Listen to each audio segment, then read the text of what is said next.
to ask you a couple of questions that I found really helpful to me. There's a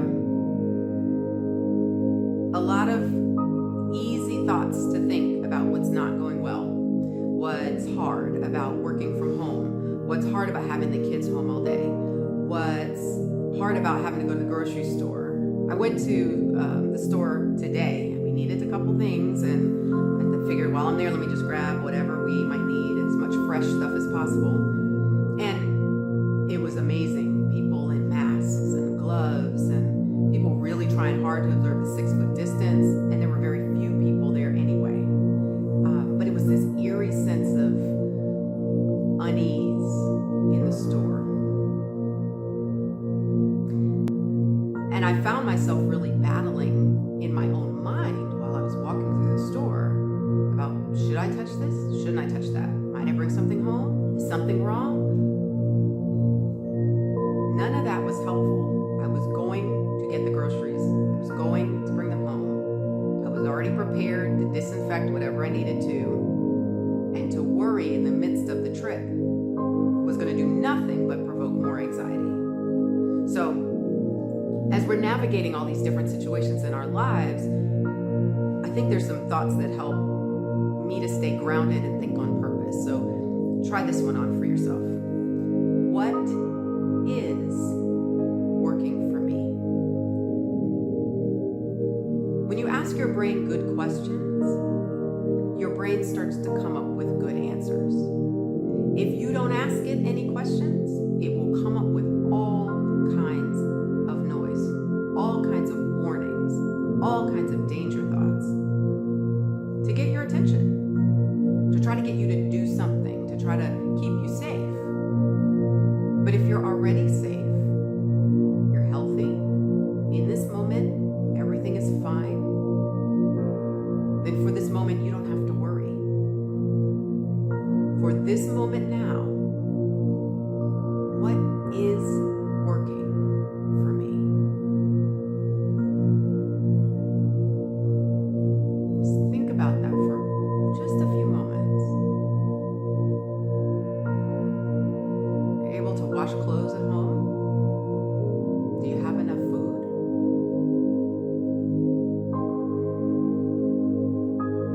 Have you been outside in the sunshine? At least here in our town, it's sunny today, which is nice after all the rain.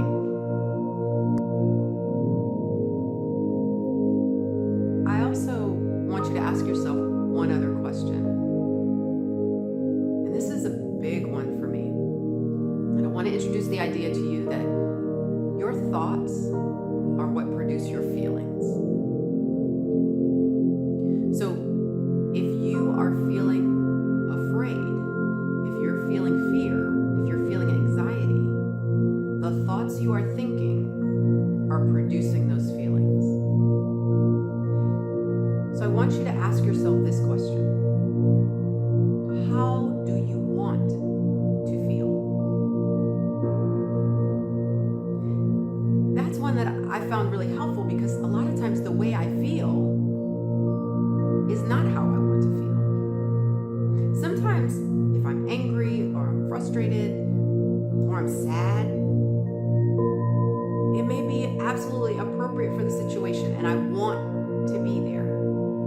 If someone is sick or someone is hurting and I feel sadness with them, that's what I want. I don't want to be happy 100% of the time. That's not normal.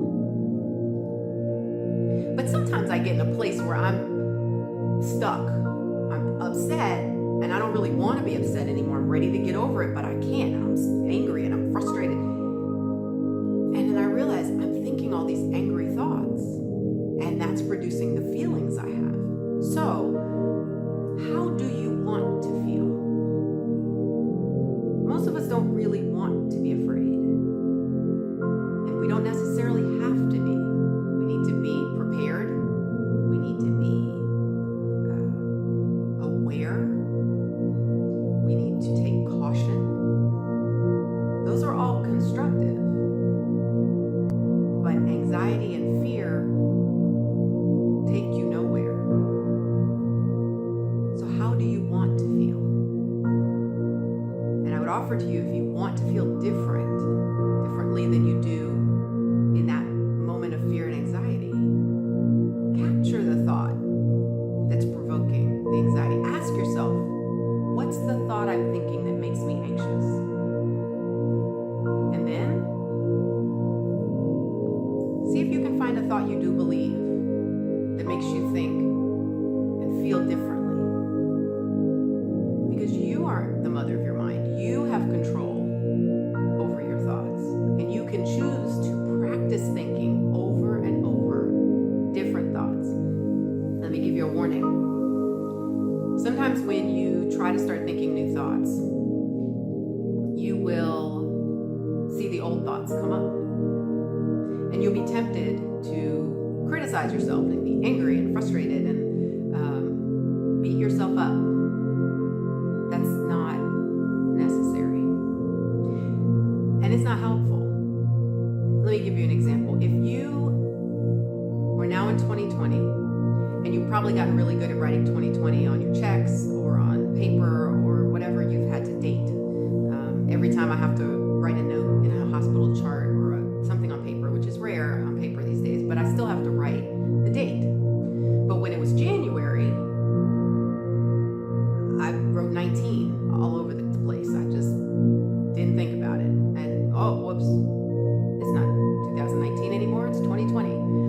And I didn't tell myself I was an idiot. I didn't say I was stupid. How dumb am I continuing to write 2019? It's just a little brain fart, a little thought error, right? So all I have to do is go, whoops, okay, that's not it. It's 2020 now. And this is the same. When an old thought pattern comes up, all you've got to do is remind yourself, remind your mind, oh, we don't think that way anymore. That's just a mistake. This is how we're choosing to think now. With kindness, with compassion, with love, you just guide your mind the way you want it to go. Okay? So ask yourself those two questions. What is working for me? And the second one is, how do I want to feel? Try some of that with some practice. Do some writing in a journal and write some of those thoughts down and what your answers are. And let me know how that goes. Thanks for coming back.